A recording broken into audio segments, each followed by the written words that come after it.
વડોદરા ગ્રામ્ય એલસીબીની કાર્યવાહી express way પરથી વિદેશી દારૂ ભરેલી મહિન્દ્રા ગાડી ઝડપી ₹50,00,000નો મુદ્દામાલ કબજે વડોદરા ગ્રામ્ય લોકલ ક્રાઇમ બ્રાન્ચ એલસીબી દ્વારા પ્રોહિબિશન હેઠળ મહત્વપૂર્ણ કાર્યવાહી કરવામાં આવી છે।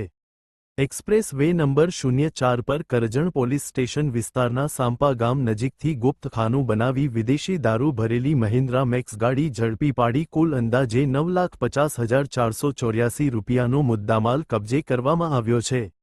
મળતી માહિતી મુજબ વડોદરા વિભાગના પોલીસ મહાનિરીક્ષક સંદીપસિંહ તથા વડોદરા ગ્રામ્ય પોલીસ અધિક્ષક સુશીલ અગ્રવાલના માર્ગદર્શન હેઠળ જિલ્લામાં દારૂ જુગાર અને અન્ય ગેરકાયદેસર પ્રવૃત્તિઓ પર કડક કાર્યવાહી કરવા ઓપરેશન પરાક્રમ અંતર્ગત સઘન કામગીરી ચાલી રહી છે।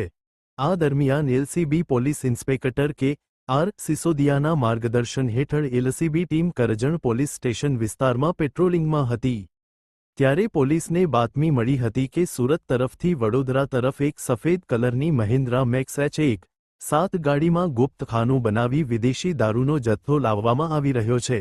ચોક્કસ બાતમીના આધારે એલસીબી ટીમે national highway express way number 04 પર સાંપા ગામના નાળા પાસે વોચ ગોઠવી ગાડી આવતા તેને કોર્ડન કરી ઝડપી પાડી હતી।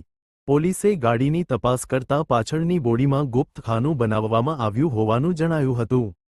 તેમાંથી ભારતીય બનાવટના વિદેશી દારૂની 1276 બોટલો અને ક્વાર્ટર મળી આવ્યા હતા, જેની કિંમત અંદાજે ₹4,45,484 થાય છે।